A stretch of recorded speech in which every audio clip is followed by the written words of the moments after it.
Okay, here is another example of 0-1 programming or binary variable programming. And in this example, we're going to look at selecting a product to make or not to make. So in this company, they have 5 different products, fabric products that they can make. Okay. If they select a particular product to make, like for example shirts, then they have to rent equipment to make that product. It will cost you $1,500. It's like a fixed cost. Then it will require per unit of shirt that you make 2 hours of labor and 3 square yards of cloth. And in a given week, there is a limited number of labor hours, so 4,000 hours of labor and 4,500 square yards of cloth is available. So the resources that we use must stay within the available resources. Now, each unit of the product can be sold at this price, and each unit variable cost is given by this. So we can look at the profit margin there.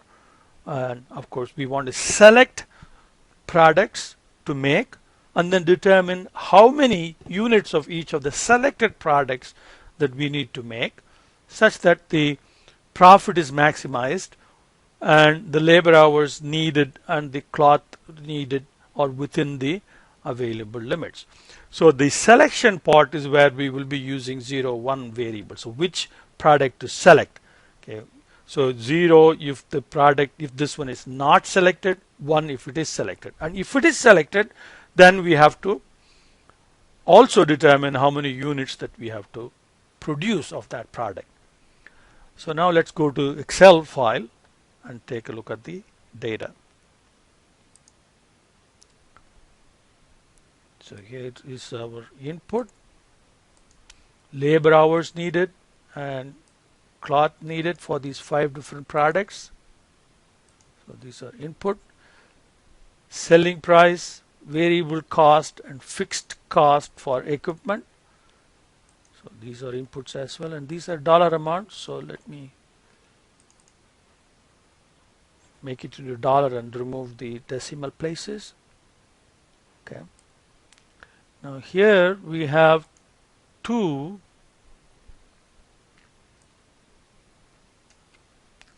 variables. So here this will be, it's not purchase equipment, it's rent equipment. So let's call it rent equipment. Okay, and this is 0 or 1. So let's call it 0 or 1. If it is 0, we will not rent.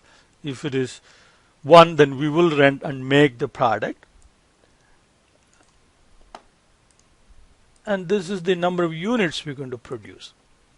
Okay. Now the problem is, if you do not relate these two in some way, okay, you may have a 0 here and a production quantity here, and that is not logical.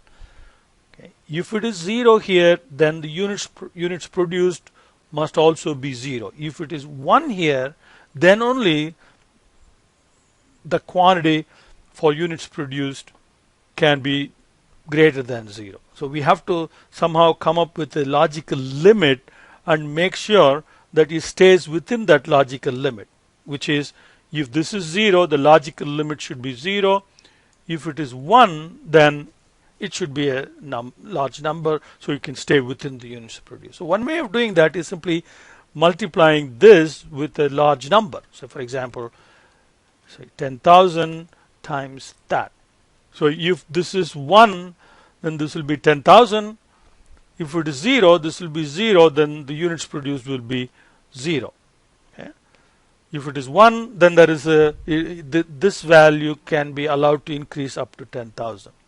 Now instead of using some arbitrary number like 10,000, which could sometimes be valid or not valid, so we can try to be a little more efficient about that.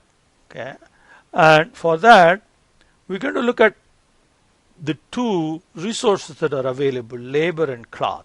Okay, if you take the labor and apply all of the labor hours that is available to just one product, okay, and that is the maximum you can probably make, okay, if that's the only product that you make. Okay, so you can set that as your logical limit. So I'm going to insert some 3 rows here so that we can set that up in a separate computation and then use it. Your textbook combines everything into one. I want to separate them out. So I'm going to insert 3 rows. Okay. I'll clear that. Okay.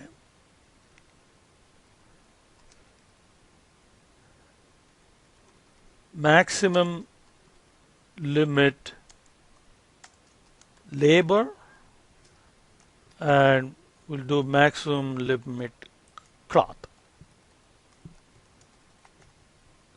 Okay.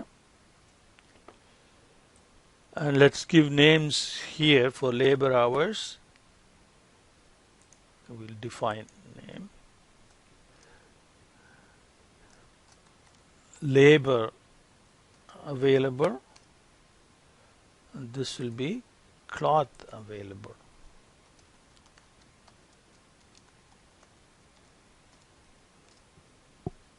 Okay. So suppose if we take the entire labor hours available and apply it all to shirts, then the maximum you can produce with that labor is 2000 shirts. But there is a limit on cloth also. With cloth, if all of the cloth is allocated to shirts, okay, then that is the maximum number of shirts you can make with the cloth. So the smaller of the two is what you can actually make. So maximum limit is the minimum of the two. Okay. Now we can copy this. So that gives us the maximum limit for each of these products. So let's format this a little bit. Okay, so like that. And it looks like I need another row to separate these. So let me insert one more row. Okay. Now the logical limit is you take the maximum limit and you multiply by the 0, 1 variable. So if you don't rent the equipment, then the logical upper limit is 0, so you're not going to produce anything. Okay. But if you do rent, then you see the upper limit is increased from 0 to 1500, then you're allowed to make that many shirts. Okay. Okay, let's give names here. That.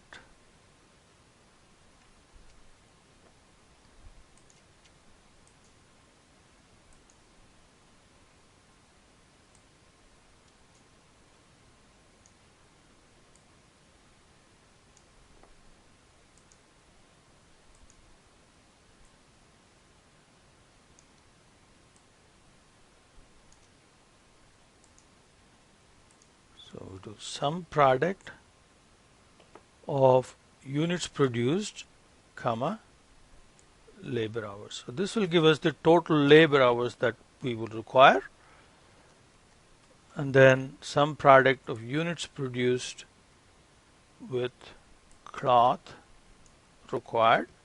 So that will give us the total cloth that will be needed or that will be used. That should be less than or equal to the available. Now revenue is how many units we're going to produce with the selling price. So that will give us the revenue. Variable cost is again applied to the units produced with variable cost. Now, fixed cost of equipment is some product of whether we will rent the equipment or not. So it's not the units produced with that. And the profit is revenue minus variable cost minus fixed cost. So this is our objective function.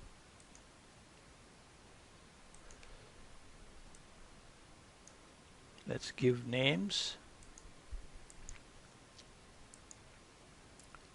Okay, labor hours used, available.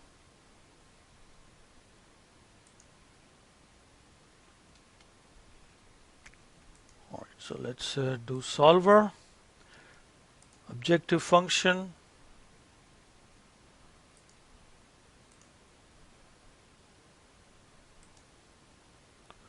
is profit. So objective function, we maximize. There are two sets of changing cells. Okay, that and that. Now constraints, we want the resources used to be less than or equal to resources available. So that's 1. And units produced must be less than or equal to the logical upper limit. So products will not be made unless the equipment is rented. And we have the 0-1 constraint, which is whether we are going to rent an equipment or not should be binary. Now non-negative, simplex LP, we go into options, make sure that this is unchecked, and we will make that into 0. Click OK, and now we have the answer.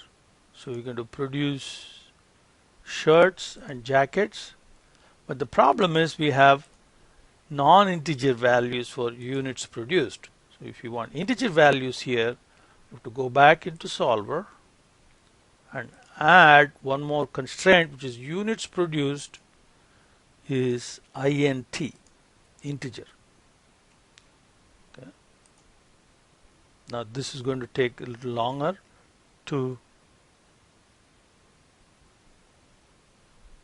solve. Well, actually solve pretty fast. So here are the integer numbers. Okay, let me name this. I forgot to do that.